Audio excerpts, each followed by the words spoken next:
Okey, geng. Tengok sini. Ini cara bikin popcorn.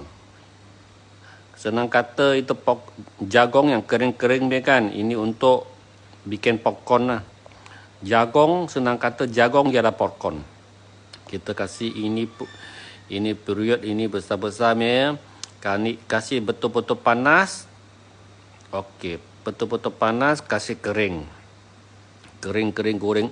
Tengok goreng begitu. Yang ini tengok, okey, kasih kacau lagi. Ini hitam-hitamnya ialah gula dia.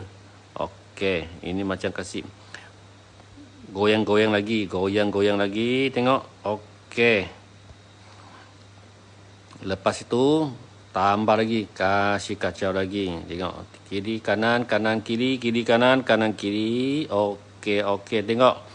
Sikit-sikit ini apa popcorn sudah jadi, tengok yang sudah letup. Sebab pasal apa, ini cukup panas.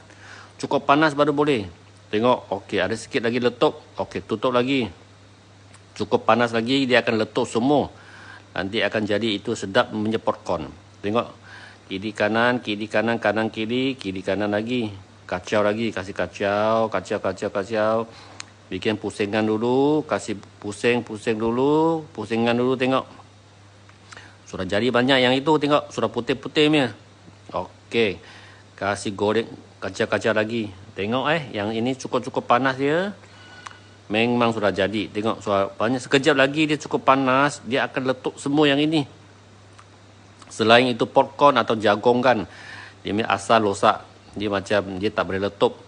Ini tengok, semua dah letup. Kurang kebiasaan begitu boleh letup 90%, 90%. Yang ini tengok, potong popcorn putih sudah jadi. Tengok yang ini. Memang terus jadi. Memang ini bikin asal original begitu. Tengok kasih lagi, kacau lagi. Okey, yang ini sudah betul-betul kering. Okey, kita keluarkan, taruh tepi, tunggu sejuk. Ini sama juga, ini sekejap lagi kita naik lagi. Okey. Taruh tepi lagi. Tunggu dia sejuk lagi, kita kasih. Tengok lagi, satu last one. Okey, kita bersihkan dulu. Okey, taruh tepi, kasih kering. Lepas kering siap, kita kasih hantar order, kasih customer ni. Sudah siap ini popcorn yang sedap tu, tengok geng.